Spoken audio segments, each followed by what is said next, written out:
প্রচলিত প্রথা ভেঙে এক ঐতিহাসিক ও ব্যতিক্রমী আয়োজনের মধ্য দিয়ে যাত্রা শুরু করতে যাচ্ছে বিএনপি নেতৃত্বাধীন নতুন সরকার।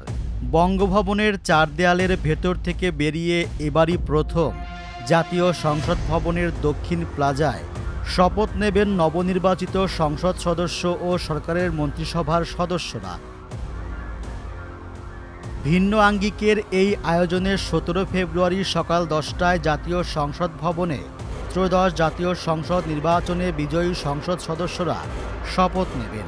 এরপর সংসদে সরকারি দলের সভাকক্ষে সংখ্যাগরিষ্ঠ দলের সভায় সংসদ সদস্যরা তাদের নেতা নির্বাচিত করবেন। তারপর বিকেল ৪টায় প্রথমে প্রধানমন্ত্রী, পরে মন্ত্রিপরিষদের সদস্যরা শপথ নেবেন। দক্ষিণ প্লাজা শপথ এটা বিএনপি আপনার এই অভিপ্রায় ব্যক্ত করেছিল। আমার ধারণা সেটা হচ্ছে, যেহেতু আমাদের এই সংসদটা একটু ভিন্ন, আমরা জুলাইয়ে ছাত্র জনতার যে আত্মত্যাগ, এই গণ অভ্যুত্থান, অনেক আত্মত্যাগ, অনেক কষ্ট, অনেক বেদনা, অনেক আপনার প্রাণহানি বিনিময়ে আমরা এই সংসদটা পেয়েছি। এই সংসদটা অন্য সব সংসদের চেয়ে একটু ডিফারেন্ট। সারা দেশ থেকে আসা সংসদ সদস্যরা এরই মধ্যে ঢাকায় চলে এসেছেন। নির্বাচিত কয়েকজন বিএনপি দলীয় সংসদ সদস্য প্রথম আলোকে জানিয়েছেন ১৫ ফেব্রুয়ারির মধ্যে তাদের ঢাকায় থাকতে দল থেকে বলা হয়েছে। সংবিধানের ১৪৮ অনুচ্ছেদ অনুযায়ী সরকারি গেজেটে নির্বাচন ফল প্রকাশের ৩ দিনের মধ্যে নবনির্বাচিত সংসদ সদস্যদের শপথ হবে। রাষ্ট্রপতির মনোনীত ব্যক্তি শপথ পড়াবেন। এটি না হলে প্রধান নির্বাচন কমিশনার শপথ পড়াবেন। বর্তমান প্রেক্ষাপটে দ্বাদশ সংসদের স্পিকার শিরীন শারমিন চৌধুরী কোথায় আছেন সেটা পরিষ্কার নয়। ডেপুটি স্পিকার শামসুল হক টুকু বর্তমানে কারাগারে রয়েছেন। সুতরাং ১৭ ফেব্রুয়ারি সকালে সংসদ সদস্যদের শপথ বাক্য পাঠ করাবেন প্রধান নির্বাচন কমিশনার এএমএম নাসির উদ্দিন।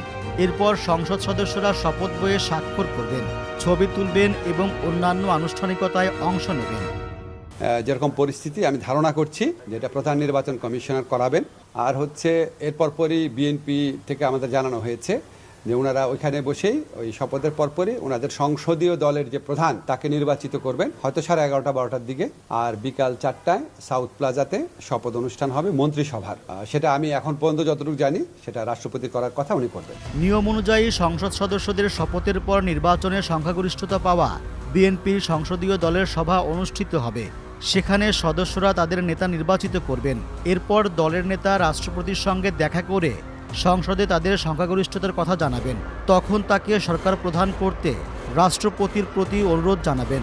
রাষ্ট্রপতি ওই দলনেতাকে প্রধানমন্ত্রী হিসেবে নিয়োগ দেবেন। এরপর প্রধানমন্ত্রী তার মন্ত্রিসভার সদস্যদের নির্বাচিত করবেন। প্রধানমন্ত্রী ও মন্ত্রিসভার সদস্যদের শপথ বাক্য পাঠ করাবেন রাষ্ট্রপতি। বর্ণাঢ্য অনুষ্ঠানের মাধ্যমে দেশ পরিচালনা ও সংসদীয় কার্যক্রমের আনুষ্ঠানিক যাত্রা শুরু হবে।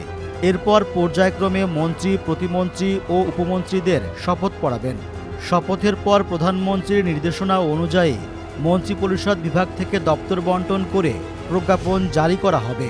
আর নতুন সরকারের শপথ নেয়ার মধ্য দিয়ে বিদায় নেবে অধ্যাপক মোহাম্মদ ইউনূসের নেতৃত্বাধীন অন্তর্বর্তী সরকার।